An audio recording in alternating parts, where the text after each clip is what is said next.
All right, Kelly, this week's sell-off has certainly been dramatic and painful for many investors, but it's also created opportunity. And our next guest says some companies are trading like they are going out of business, and it is a great time to pick them up at a discount. Joining us now is Keith Fitz-Gerald, principal at the Fitz-Gerald Group. Keith, welcome. Good to have you with us. Thank you very much. It's great to be here. You cite a couple of the stocks that are certainly household names. They are in an awful lot of portfolios. They are former darlings, all three of them, that are off 22, 44, 26% year to date. Let's start with Apple and why you think the market has kind of got it wrong on Apple.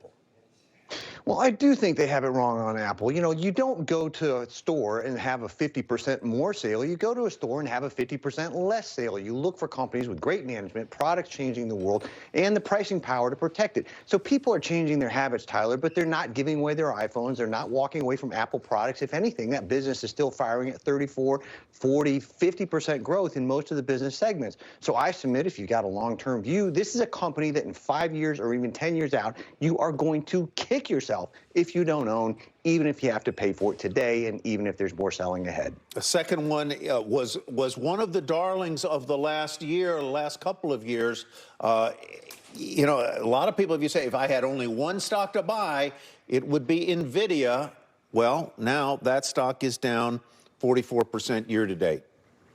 Story is similar here. You know, chips aren't going anywhere. Big data is the greatest single investing trend of our lifetime. Every business, from your car body shop to your retailer to your fast food thing, even your simple, basic, small businesses are adopting technology and adapting to it. So any business that doesn't have it is going to pay a terrible price. I submit these guys power that entire movement, and it's time to buy the haystack, not the needle. And Costco is the last one, down 26 or so percent.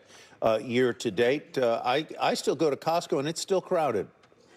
Well, that's the thing. If you do an old-fashioned parking lot count, and, you know, I used to have to do this when I first came into the business, we would literally go to the shopping mall or to the stores, count the cars in the parking lot. If you look around the towns, you look around the cities you live in, Costco's parking lots are still full. They've got an absolute bottom-line desire to help the consumer make every dollar go farther. The private label brands are just screaming off the shelves.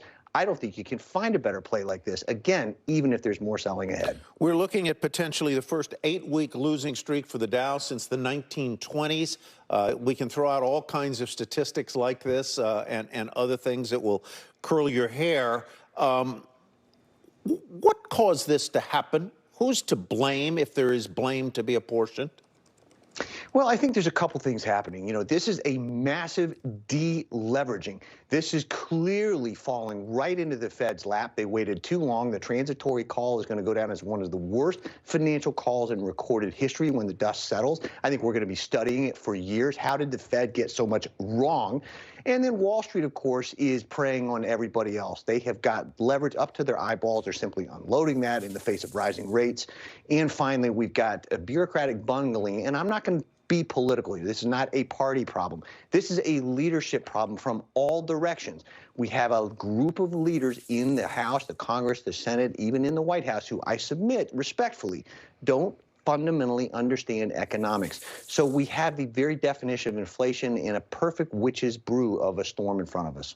What is this a partisan issue or not, or just leadership as a group? I want to be clear for the viewer. Absolutely. I don't do politics, Tyler. I do money. My job is not to take sides. I don't have the luxury of doing that. I have to figure out how to navigate this regardless of who's in power. This is not a partisan issue. I'm not going to go left or right. This is a leadership issue. It's an American issue. Millions of families are hurting and they desperately need the help. I would expect Washington to gather together, put all their differences aside and sit down and say, what is it going to take to fix this? And really take some concrete steps that are not politically driven for once in our lifetime. Yeah. I wish I could say I expect that to happen. I don't. Me too. But one can hope. Keith Fitz-Gerald, yes. Thank you. Thank you, Tyler.